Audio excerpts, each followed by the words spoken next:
Pessoal, tudo bem com vocês? Sou o professor Carlos de Química. Hoje nós vamos falar da estrutura atômica, tá certo, pessoal? Então, sejam bem-vindos à aula de Química, né? Essa primeira parte é a estrutura atômica. Galera, durante toda a relação do átomo, a sua característica, claro que nós vimos aí o desenvolvimento dos modelos atômicos que segue basicamente esta relação.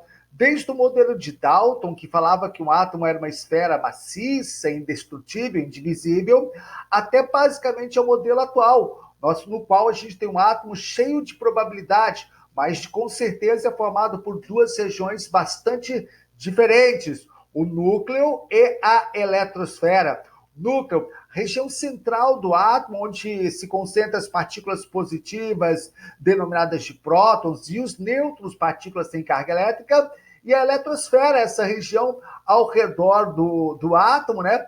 Que nós temos aí o deslocamento, o desenvolvimento dos elétrons, partículas de carga negativa, tá certo, galera?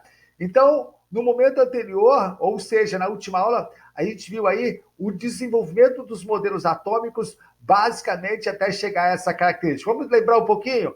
Dalton, bola, esfera, maciça, indivisível, assim era visto o átomo, o modelo de Dalton, o modelo da bola de bilhar. Depois, Thomson, o modelo do pudim de passas, acreditava que o átomo era uma esfera positiva, com elétrons fixados a essa esfera. Foi a primeira evidência de cargas elétricas.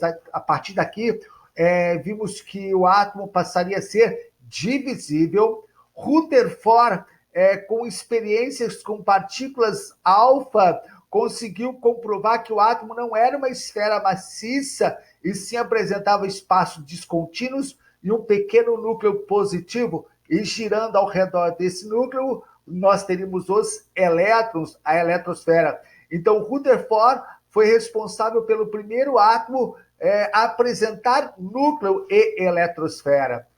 Bohr, logo em seguida, 2 anos depois, dizia que os elétrons giravam em órbitas circulares de acordo com suas distâncias ao núcleo atômico, preservando assim a sua energia. Então, os níveis de energia, as camadas eletrônicas, foram contextualizadas por Bohr.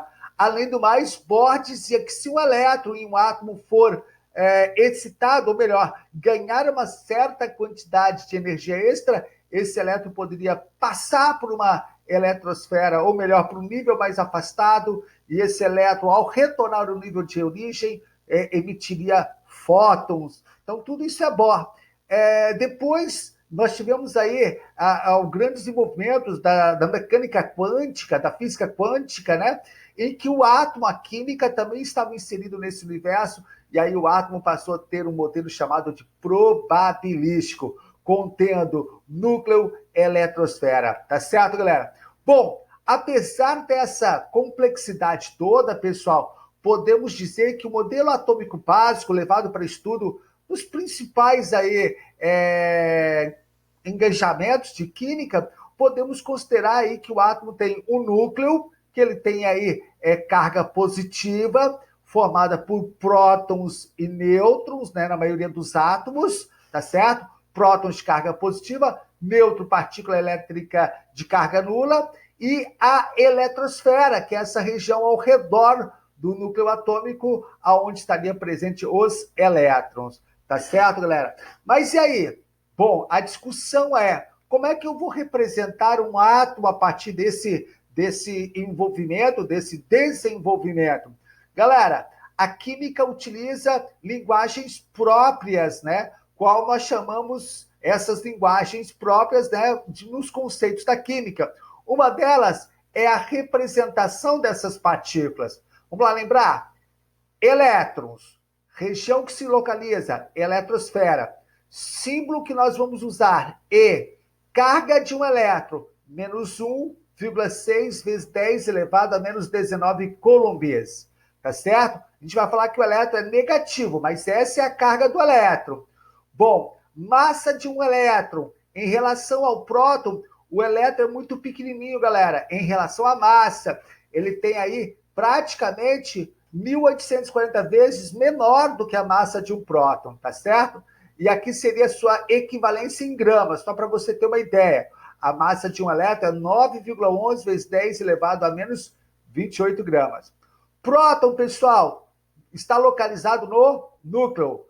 Vamos simbolizar por P de prótons, carga elétrica positiva. A gente vai dizer assim, mas o valor da carga elétrica de um próton é mais 1,6 vezes 10 elevado a menos 19 coulombs. Tá vendo? É igual ao valor da carga elétrica do elétron, só que de sinal contrário. Enquanto o elétron é negativo, o próton é positivo. O próton, pessoal, tem uma massa de uma unidade, que equivale basicamente a 1,67 vezes 10 elevado a menos 24 gramas. Por isso que ele é mais pesado, vamos dizer assim, do que um elétron. Já nêutron, também localizado no núcleo. O nêutron, pessoal, ele tem esta relação, N, né? Nêutron, N. Partícula de carga nula. Massa atômica, uma unidade. A massa de um nêutron equivale à massa de um próton. Tá certo, galera? Então, rapidinho. Quais são as três partículas fundamentais de um átomo? Prótons, elétrons e nêutrons. Prótons positiva, elétrons negativa, nêutron, carga elétrica nula. Basicamente, prótons e nêutrons se encontram no núcleo, enquanto elétron na eletrosfera. Tá certo, galera? Essas são as três partículas fundamentais de um átomo. Pessoal, como é que eu vou utilizar a forma de representar um átomo? A União Internacional da Química Pura e Aplicada, pessoal, que é basicamente o que governa a química em termos de códigos, nomenclaturas e por diante, ela associa assim, ó, a gente vai escrever de agora em diante no caderno e aí por diante, né? O X aqui representa o símbolo do elemento químico. Nesse caso, estamos vendo aqui o átomo de ferro, né? F é o símbolo do ferro. Se você tiver uma tabela periódica, vai ficar fácil associar os símbolos aí. Mas se não tiver, a gente vai olhando para eles passo a passo. Galera, importante, embaixo fica representado o que nós chamamos de número atômico, que é a principal característica de um átomo, é o número atômico, que representa para a gente a quantidade de partículas positivas, prótons. Em cima, pessoal, esse A vai ser representado pelo número de massa, certo? É a quantidade de partículas que estão no núcleo de um átomo, prótons e nêutrons, tudo bem? Então, símbolozinho ao centro, em cima, à esquerda ou à direita, sem sinal, o número de massa, embaixo o número atômico. Então, quando a gente olha para uma representação dessa maneira, a gente já saca rapidinho qual é o número de massa desse elemento químico. Está lá em cima, ó. Então é 56. Qual é o número atômico desse elemento químico? 26. Então, esses dois números fáceis de serem retirados. Partículas fundamentais: prótons, elétrons e nêutrons. Galera, o número de prótons é sempre igual ao número atômico. O número atômico representa o número de prótons. Vamos na sequência. Se eu conheço o número de prótons, vou conhecer também o número de elétrons. Esses dois caras são equilibrados eletricamente, têm a mesma quantidade. Achei prótons, achei elétrons. Então, ao achar o valor de Z, eu acho o valor de P. E automaticamente já coloco o mesmo valor de E. Tá certo, galera? Número de nêutrons. Se você fizer essa diferença numérica do valor de cima menos o valor de baixo, você vai encontrar o que nós chamamos de número de nêutrons, tá, galera? Ó, então, o número de nêutrons é só fazer essa diferença aqui. A gente já vai explicar para você. Mas é fácil, ó. 56 menos 26, número de nêutrons igual a 30, tá certo? Tá aí, então, a forma de representarmos um átomo, né, de forma matemática, uma grafia, né? Então, é representação gráfica. Galera, esse número de massa que acabamos de citar, pessoal, é, na verdade, para a gente, né, a quantidade de prótons mais nêutrons dentro de um átomo, né? Lembra que o número de massa, ele está localizado apenas no núcleo, ou seja, é a quantidade de prótons e nêutrons.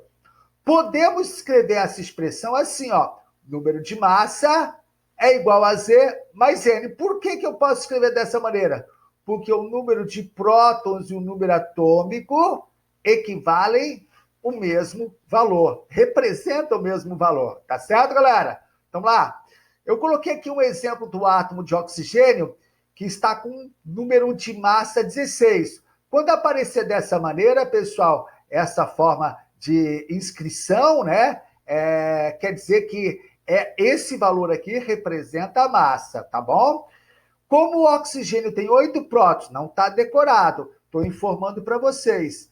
Então, automaticamente, para fechar 16, ele teria que ter quanto? 8 nêutrons. Tudo bem, galera? Beleza? Bem fácil de aplicar, né? Então, vamos aí alguns exemplos e na próxima aula a gente fala de semelhança atômica. Tomara que você tenha entendido essa primeira parte da nossa aula.